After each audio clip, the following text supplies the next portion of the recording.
Williamson and Patton. But And would you mind introducing yourself on the record? yeah, my name is Paul Walsh. I'm a licensed architect in the state of California. I studied architecture at University of Arizona in Tucson. I've been with my company, Williamson and Patton. It'll be 30 years in February. My interest in the Native American goes all the way back to my studies at the University of Arizona in Tucson, because I've always artifacts and in cultural in the valley of where Phoenix is, where I grew up. There was a ancient tribe called the Hohokam Indians, and they built amazing network of canals that are still in use today in Phoenix. But 1,000 years ago, they built this whole canal system to irrigate crops and grow vegetables and things. But they also built some amazing pre-Pueblo kind of structures. In fact, they think the Pueblo Indians might be descendants of the Hohokam. Okay. And the Hohokam were probably less known than the Anasazi, but they lived concurrently, and they traded with the Anasazi and everything. And the Anasazi were famous for their cliff dwellings, and there's cliff dwellings in northern Arizona all the way up into New Mexico and Colorado. That kind of architecture fascinated me so much. I did my 5th year thesis on the architecture of Chaco Canyon, New Mexico. Oh, wonderful. Yeah. Okay. And the stonework is fabulous. Yeah. But it's a single building that was 3 stories tall and housed up to 3,000 people. Wow. And they had all kinds of circular rooms, kivas, and things like that, all within this one very large singular building, which in essence was a city itself. Wow. And all the different things that you read about, how they aligned with the solar axis and winter solstice and summer solstice, sunrises and sunsets, all those things were just very integral. And you realize, yeah, it's integral to their life because they depend on being in tune with nature. So that all was really fascinating to me. When back in 1989, there was a gentleman, Myron Zentz, who he was basically responsible for getting this site, it's approximately 29-30 acres, set aside as a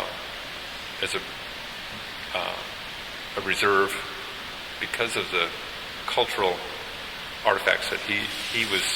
Wonderful. He had tinkered around and found things, and he found the grinding holes down by the creek, and he found out that there was a burial site up there, and some.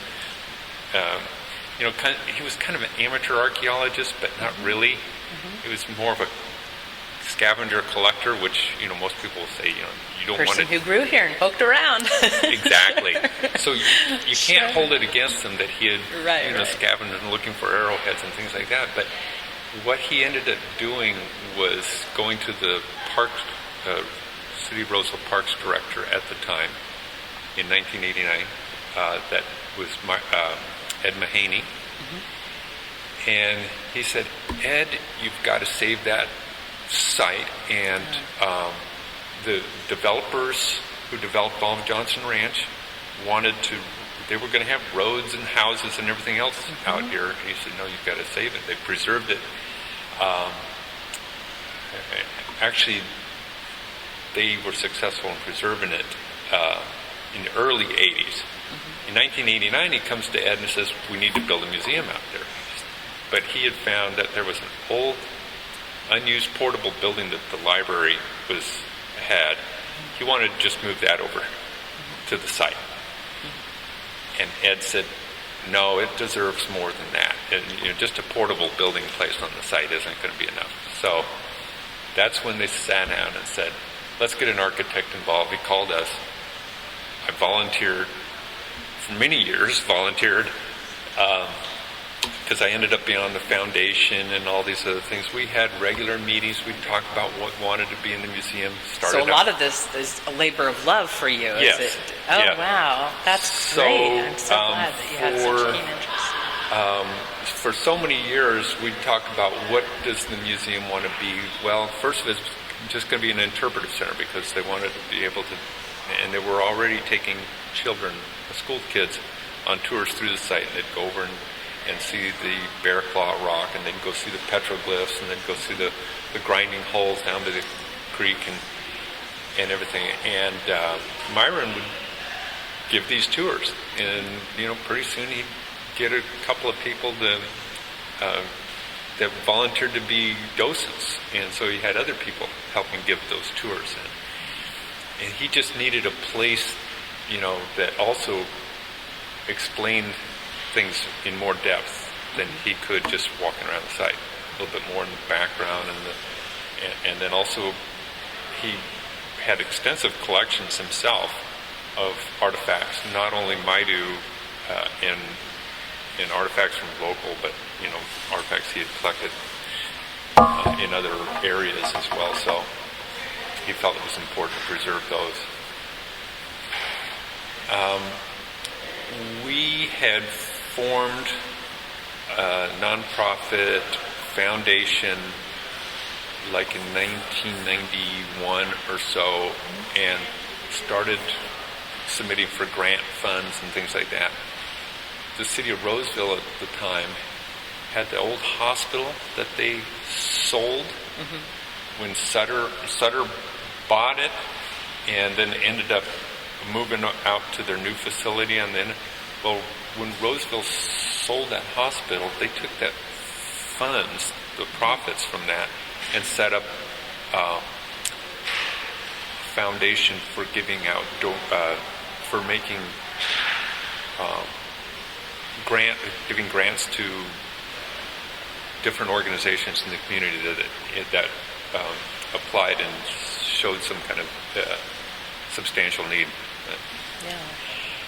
Anyway, long story short, our foundation was successful in getting several grants to start to study this in more detail, and one of those we actually hired my firm to start doing more schematic designs on the building, and we felt really strongly that it needed to be a circular structure, because in all Native American cultures,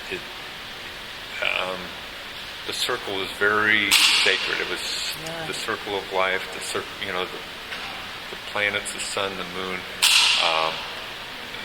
There were no corners. So you have the kivas and hogans and roundhouses. And that's and all contrasted, isn't it, with some of the more European ideas of architecture about circling the square and, or rather, the idea of perfecting the self, whereas the Native American seems to come from a more organic celebration of what is, I think, In fact, I remember studying a lot of the tribes in Arizona, and the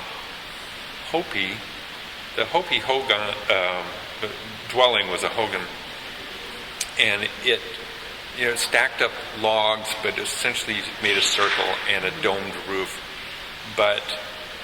The door would always face either east or north, depending on their location prevailing. Well, interestingly enough, it was the same for roundhouses here in California. Okay. And I thought, well, that's pretty interesting. It was either the openings faced east or north. Yes. But if you went to visit a Hopi on his property, you didn't go up to the door, the opening in the Hogan. You had actually entered their dwelling well before you got there. So there was an external space as well. Oh, interesting, like a layer. Yeah. Oh, so this interesting. kind of transition zones. Oh, you would never perceive it, but that's the way they felt about their... And I see that reflected in this building. But this, of course, is based on Maidu culture, and we're very much trying to orient to... So we studied the Maidu roundhouses, and one of the early schemes, we did have a central post. It was going to be going to be a big tree trunk. Okay. But they finally decided that was going to interrupt their ability to do displays and everything else like that effectively. So they eliminated the central post, and we didn't really need it structurally because they put a compression ring in the middle that picks that up. But we did feel it was very important to have the skylight, which represented the smoke hole in a roundhouse, and the smoke hole also provided light into the roundhouse. The structural supports are they're kind of on the axis. It's really hard to exactly get your orientation, but the north-south axis, east-west axis are all represented in this building. So the door, that's the east, correct? Is that the east? This is well, actually you come in. Technically, you're coming in on the north. The street is to the north, and so you come in, and you're coming in the door. You have to go out, but see that slotted window out there? I do.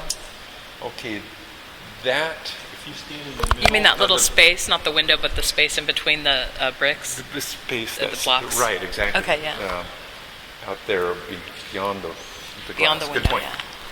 If you stood in the middle on summer solstice sunrise, that would. Hey, how you doing? Right, good day. Good to see you. Hi there. Keely Dorran, nice to meet you. You're Mark? Me too. Nice to meet you. So. Good. Very cool. All right. Yeah, she's a student and she's studying the background and history of this, and so she wanted to download it. So. Cool. From the source. So. That's I went to the architect. Yeah, so we'll have, I don't know how long you'll be here, but we'll have lots of kids at 10, which is cool. So, we'll probably be out by then. I'm thinking. So maybe I'll. Okay. I asked for 45 minutes or an hour of his time, but. Oh, fantastic. All right. Thanks. You too. So that's intended you could stand in the middle and look through that slot on summer solstice, June 21st, and that sunrise should come up in a line through there. And that is part also of Maidu traditional architecture for roundhouses? It's not so much as it's honoring their tradition of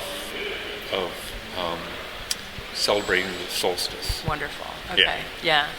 Because the roundhouses didn't necessarily have those openings. And I'm familiar with temple architecture internationally and directions, especially I'm taking a class right now in Indian and Southeast Asian art as well. Yeah. And all of those temples, it's very significant if the temple has an entrance on the east, versus if it has an entrance on the west, that means it's a funerary temple. Yeah. Otherwise, it's generally on the east. That's an ancient, Stonehenge. I mean, ancient, exactly. Celtic and European peoples. And I haven't studied African, religious structures as much myself, but it is amazing how the directions universal are always that awareness or being in tune with the seasons and the solstices, and because it's so important to their lives. Yeah. I mean, they depended on being they had to be for survival. Right. You had to know when to plant and when to. Yeah. But so you'll notice another thing. Well, maybe it's a little bit subtle, but a roundhouse, you'd have a dark opening to go in. Okay. So part of the experience is it was low. You had to duck your head to go in, and you're got this experience of going into the dark. You can't see a thing, and it takes a little while.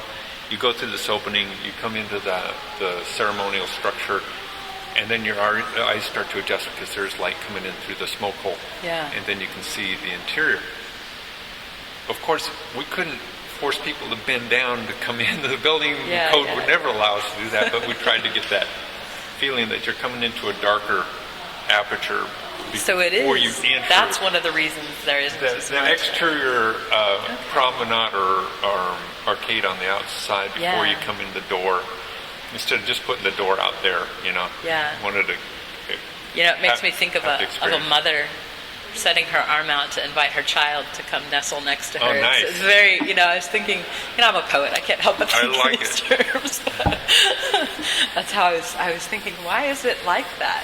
Because Yeah. it's such a harmonious design that you come through and you're, impressed by it and you're moved by it as you move through it, but you're not necessarily thinking about those types of details. I believe that they affect you even if you don't, you're not, consciously noting them, although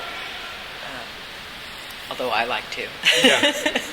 So the other part, I said there were people from the Maidu, Auburn Rancheria, which were mostly Maidu, but there were some Miwoks that were living up at the Auburn Rancheria as well.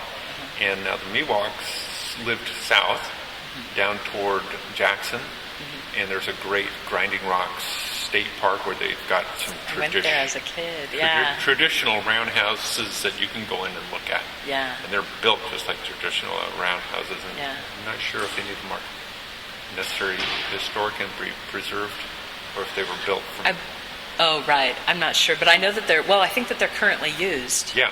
Even and it's though, a state park, Yeah. and it's been preserved. Yeah.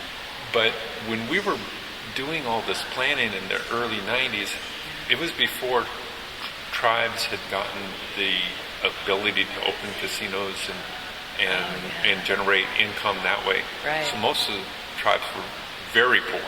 Yeah. I mean, if you went up to the Auburn Rancheria back in the early 90s versus today, 180-degree difference. You'd go up there before, and there were trailers and cars on blocks, and it was like lots of poverty. very much poverty, drinking problems, drug problems, Yeah. things like that. Absolutely. So, in a sense, the casinos, even though having this flood of money has its own set of problems, Challenges. it still has helped them, and a lot of the tribes do have programs to help they want to educate their students so that they don't have the same problems that their parents and ancestors did, but they also, a lot of them are very much trying to preserve and educate their children on their culture background. Yeah. And we have worked with like 5 or 6 different tribes in Northern California. We worked with the tribe that the Jackson runs the Jackson Rancheria. We've worked with the Maidu or the Auburn Rancheria, United Auburn Indian Community, which runs Thunder Valley. We don't do casinos, but we've done work with administrative offices, schools, different. We're doing a whole 180-acre community for the Lytton Rancheria up in Santa Rosa area. We did a design for a museum. I would love to see this museum get built, but we designed a museum for the Robinson Rancheria up in Clear Lake. They're Lake County Pomo Indians. So we've just being sensitive, and they appreciate that you have a better understanding when you've worked with other tribes, how it's a different, it's not, I hate to say this, but it's a white man's world, and you understand that. Oh, yeah. That just being sensitive that there's a whole different approach to The worldview is often contrasting. Exactly. Yeah. And, it's very interesting because I've realized many of my, people that I've learned from, Joseph Campbell and Gary Snyder, they're people who really strongly identify with indigenous cultures, whether it be, Asian or Native American or both, actually, in the case of those two men. And yet they're, they have European ancestry. And, I think that speaking as a mixed race person, those of us with the European ancestry who were, our ancestors have emigrated here, and for whatever reason, we're looking for our roots. And when we're born, I think it's very sacred where you're born. Yeah. And when you're born on land, I can't help thinking about who lived here before. Right. Even as a child, I was so curious about, I felt the memories of the people who lived here, thousands of years ago. And I was so curious about that as a child before I was cognizant of what And you were the born where? identity is. In Orangevale, Carmichael technically, Oh, but okay. I grew up in Orangevale first. And now I live back in Carmichael. But I've lived in the Sacramento area all my life. Yeah. And it's an interesting exploration of identity and I grew up, my father has, he's mixed race, Native American and European ancestry, and I have about 3 different tribes on my dad's side that I'm descended from. And then on my mother's side, it's LDS, Mormon pioneers who came over to. Wow. And so it's a real. I get the religious contrast, but it's very interesting because it's the worldview is the thing, I think, and our people, we came from the Appalachians, the Cherokee ancestry came from the Appalachians in that area, so went through the Trail of Tears, and very interesting to observe the effects of essentially, intended or not, genocide. And actually, I recently learned that the Nazis, the Third Reich, when they were setting up concentration camps for Jews, they looked at how America dealt with the Cherokee, specifically as a model for how to. So when I learned that in my history class, I was just, wow, I don't think that's a commonly known thing, but and because we all need to get we all need to get along. I think it's on the shoulders of the mixed race people to be the bridge builders, because it's we can't be accountable for what people have done in other ages and whatnot. It's not, and there's so much love for Native American culture that I think this is such a great way to, I think that Native American cultures can be very defensive, but the worldview, what I've noticed in my family is that it's like my dad doesn't even know how Native American he is. Like if you other than in the summertime, if he's out fishing, he looks so dark you couldn't, but you can't, he looks Native American. But if you, I couldn't tan to save my life. And he has this deep connection with nature. Mm-hmm. And he taught us things growing up that are part of our Native American heritage, but I don't think that he recognized it as such. And now I'm teaching my son, who's a member of our tribe, and, I've taken him to the museums and whatnot to help teach him what I can about how our ancestors lived and the people who came before us, so that he can identify with that more directly, because our tribe actually had to hide to survive. Yeah. And our, my cousin is a district chief in Arkansas of our tribe, and she said that her mother told her on her deathbed that she was Cherokee, that we were Chickamauga, and she said that she had been told by her parents to lie, say you're Dutch, black, or anything but Cherokee. So we had to, as we're preparing to get federal recognition, we've had to prove that we had to lie. Because otherwise the federal government goes, you're not a tribe. Right. Like we're still looking to the federal government to define that. So that's kind of a contrast in itself. But, that's unfortunate. But this is a bridge. This is such a great bridge between cultures, and it melts away that defensiveness. Yeah. It's a place where Native Americans can say, yes, we have this, history, and you're welcome to come and look. Thank you for being interested. And you'd say, we have this art that's going on now. We're still alive. We're not yet conquered. Yeah. It's very, it's so significant. And I'm astounded at the details that you've already described, at the challenges of building a round structure. Yeah. Because it never would have occurred to me that it was that. With today's technology or today's world of building codes and our limitations of materials and everything else, it's different doing an interpretation if you were building the roundhouse, they would go out and in a day they ceremonial, like I said, we did have the site blessed. Hickey Murray came out and did a whole ceremony and blessed the site back in like '94.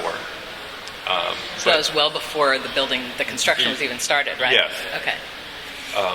And in a traditional roundhouse, they would bless each one of the beam supports and have a ceremony with placing the supports and things like that. Well, of course, we didn't have that opportunity with today's contractors. They wanted to come in and just, getting the contractors sensitive to the nuances was not necessarily successful, but they, to their credit, they had some good craftsmen that they brought in that did a good job. So yeah, and that is, that kind of skill is just that's real pride in your work. Yeah. Somebody to go to that kind of trouble, I think, as an artist, has a lot of integrity as a craftsperson. So let's see. One of the things I'm curious about, and I've learned a lot about Frank Lloyd Wright, and a lot for an introduction. Yeah. So I'm wondering if you were influenced by Frank Lloyd Wright's. Was he an example to you, or who were your examples as an architect? Who were your mentors? Well, I must say that because I studied architecture in the 70s down at University of Arizona, and I grew up in Phoenix, and Scottsdale was one of Frank Lloyd Wright's winter homes. Taliesin West. And also another architect that just blew me away before I ever got into architecture school was Paolo Soleri. He also had residences in Scottsdale at the time. Now, Paolo Soleri is known for designing these fabulous cities in bridges, cities built into dams, and is ultimately probably one of the few built projects that he did is Arco Santi. It's like a commune. It's a self-contained, sustainable, small city up on a plateau near in Arizona, near Cortez Junction, and he started construction on that probably 50 years ago. Yeah. And he's been building out of thin shell concrete. He gets people to come up. They grow all their own vegetables. They grew up, It was basically a commune started during that whole 60s movement, but it's still going today. Oh, yeah. Go ahead. But I was going to say, as far as Frank Lloyd Wright, absolutely there were influences for me. I was very much appreciative of his work, and I'd say there's not a whole lot in this particular building that speaks to Frank Lloyd Wright's style, but his philosophy, absolutely. If you'll notice the hill out in front that the amphitheater is built into, one of the things that Frank Lloyd Wright absolutely believed is you never put a house on top of a hill. He always nestled it into the ridge of landscape, ridge of the hill. He wouldn't build the house right on top. And so many people would just go out and scrape and I want the view 360. He never would do that. Why didn't he? He respected nature too much. And that's one of the things you have to hand it to him. He just really was respectful of nature and the landscape, and he didn't want the house to dominate. Yeah. He wanted it to be kind of a symbiotic, relationship with nature. So, integrated, in the long sweeping roofs and the overhangs, and those were very much responsive to their climatic conditions. The broad overhangs were to protect from sun and rain and things like that. But he also was very much in tune with the inside-outside. The outside of the house was part of the inside in his view. So, and so that was part of your choice to not put it right on the hill, or not put it right on the edge. from the street, you don't want to just boom come into the museum. You wanted to have a little bit of it's tucked behind the hill. You can see the roof kind of just coming out as you're driving up the street, and then you'd have to approach it. Not directly. This is another thing that Frank Lloyd Wright did that might be pertinent, is he wouldn't direct you straight to the front door. If you had to go from the street to the front door, he wanted to make sure that there was almost a procession, if you will. Yeah, you were guided through numerous turns, and you'd have different experiences. You'd walk up the pathway and see something, then he'd force you to turn, you'd see that. Then you'd come up the steps into a area. Then the entries would be lower and darker, and then you'd have that experience feeling like you're compressed.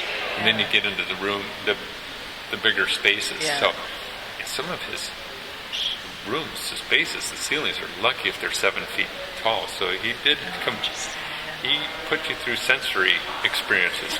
Now in Asian temple architecture, there's often a bridge that you cross, which is called the Rainbow Bridge, which symbolizes going from the realm of mortals to the realm of the gods.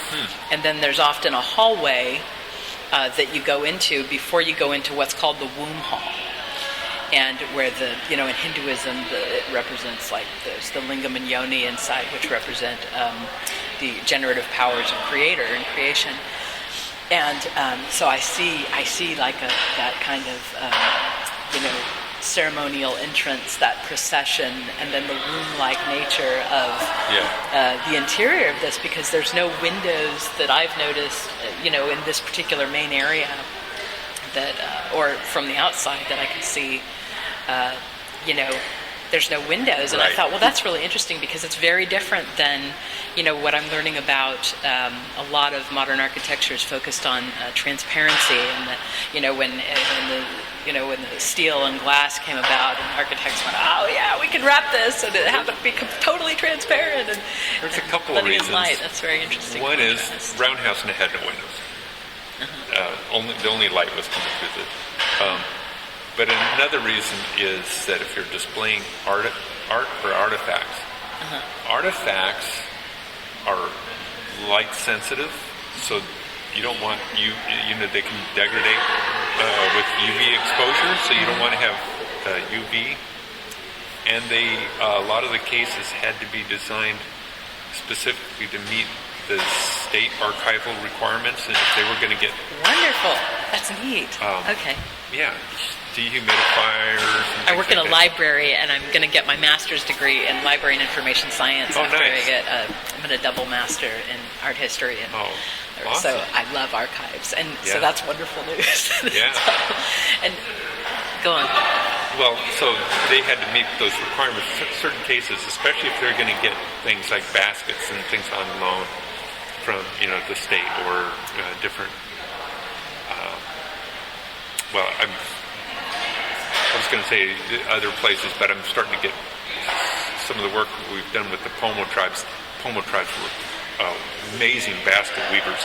Yeah. And so there's basket collections down in Berkeley and places like that have fabulous collections of baskets. In fact, there's a museum up in Milwaukee, Wisconsin, of all places, has a fabulous collection of Pomo baskets. So when those museums want to get those on loan, they have to have the same archival requirements for UV.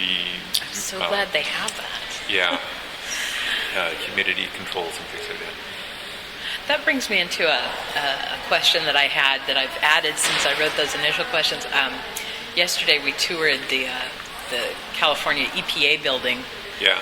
And wow, talk about green. They're like a platinum standard. I think it's called the LEEDs, L-E-E-D. We do a lot of LEED buildings. Are there any elements of this building that are that were built with sustainability in mind, and how did you approach that? Well, absolutely.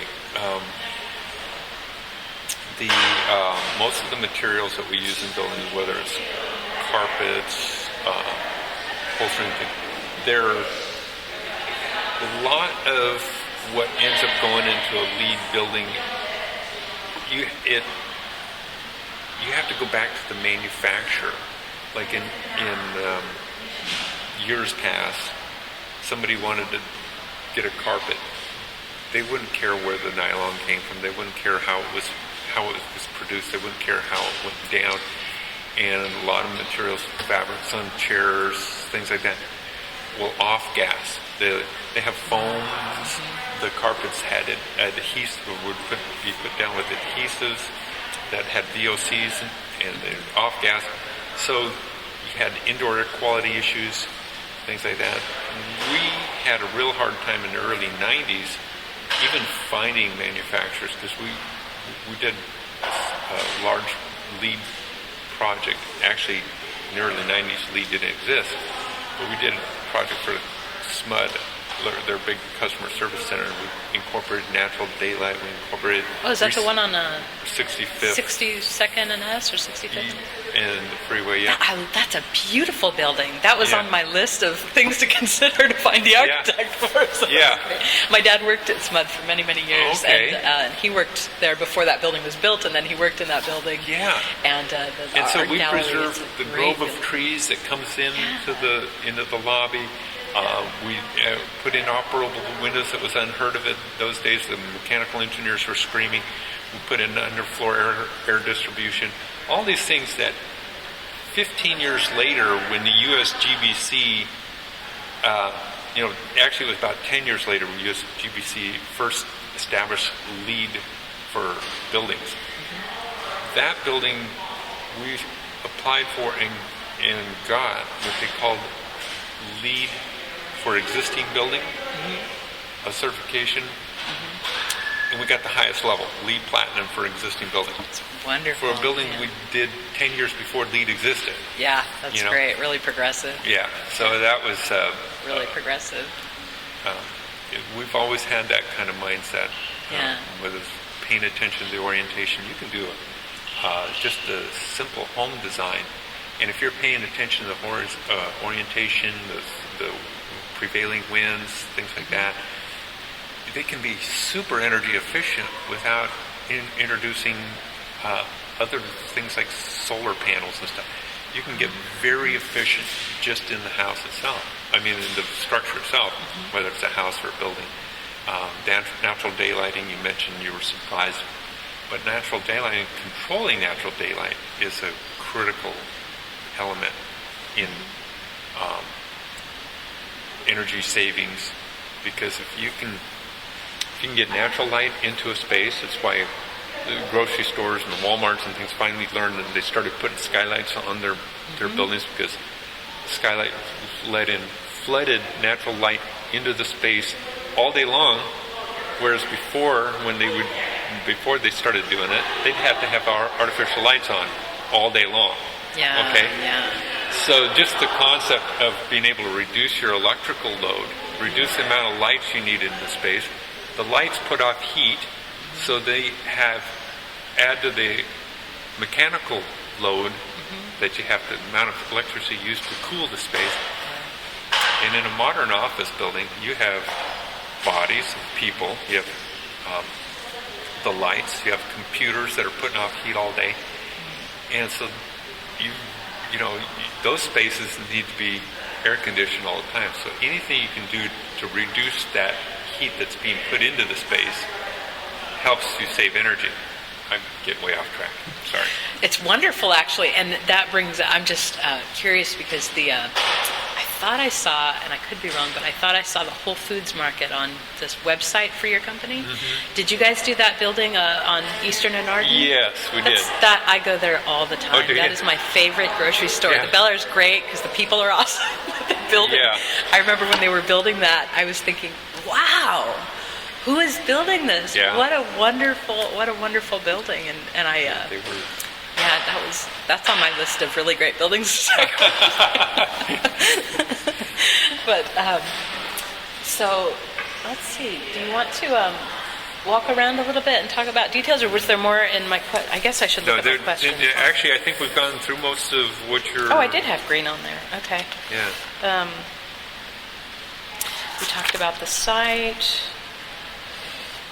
I did want to ask you about like the little details, the plaques on the south exit wall. There's handprints on the concrete built-in seating area there, large leaf imprints on the concrete. I noticed a sculpture that looks like large acorns, 3 large acorns in the back patio. And you've addressed the kind of the wrap of this outer kind of wing, this entranceway, which I think that's very graceful. And but can you talk about some of the other architectural, the little details and about that and what? Why there and not somewhere else? Our committee had all kinds of brainstorming ideas for this, and we wanted to have we were thinking about a carpet pattern that would be like leaves or ground cover or something like that. Of course, we ended up with stained concrete, but stained concrete is actually a very green, if you go into a lead building, a lot of them will use stained concrete just because it's a very good way to get a good floor surface without.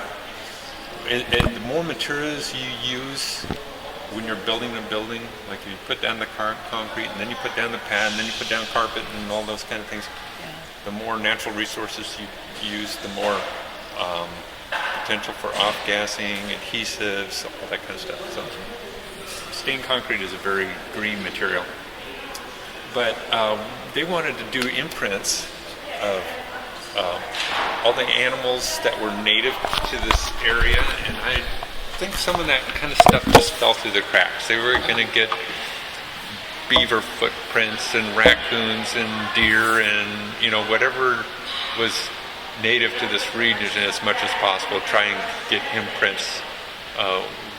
And that kind of attention to detail really is, you have to be with the contractor the whole time.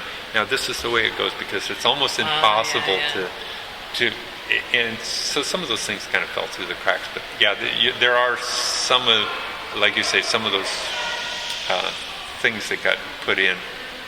The acorns, that was just, I think, a happy coincidence because we did the Civic Center for Roseville downtown.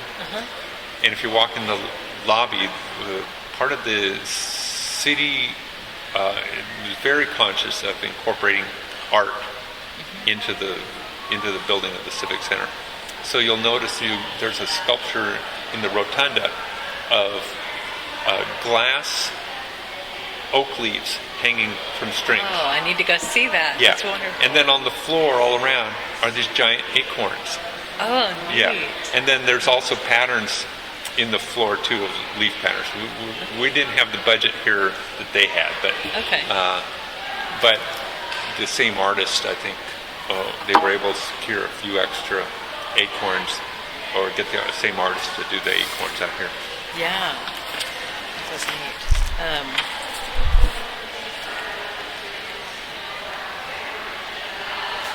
Okay, I think we're starting to get the kids coming in.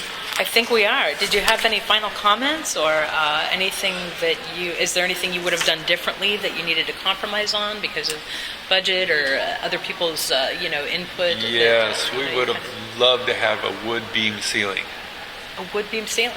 We wanted to originally design this as all beams in wood and all exposed, so you'd look up, and I had pictures of what we were trying to achieve. But again, given the constraints of the technology, the builder was saying we can't get wood planks to go.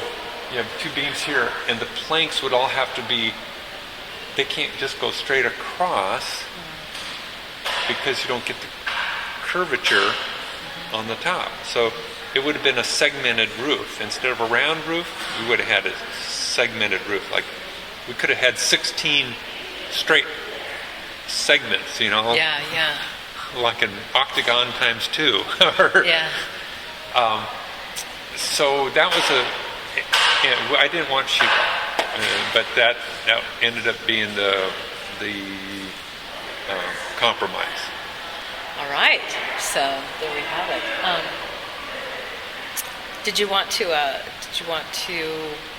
talk about anything else or make some? No, but the only thing I mentioned, you were made note of the fact that you can't take pictures in here. I do have 2 photographs of the interior that I took. Wonderful. And I can email those to you along with a colored floor plan of the building. Oh, that's even better. Thank you. Okay. That's a nice gift. I did ask the gal downstairs, and I did find out it's because of the artifacts and the items that are here, that they don't allow photography inside. But she did say that I could sketch the interior. Now, if time allows me to do that within the range of my... I'd rather have your sketches. So, no, I actually have a couple photographs, and in a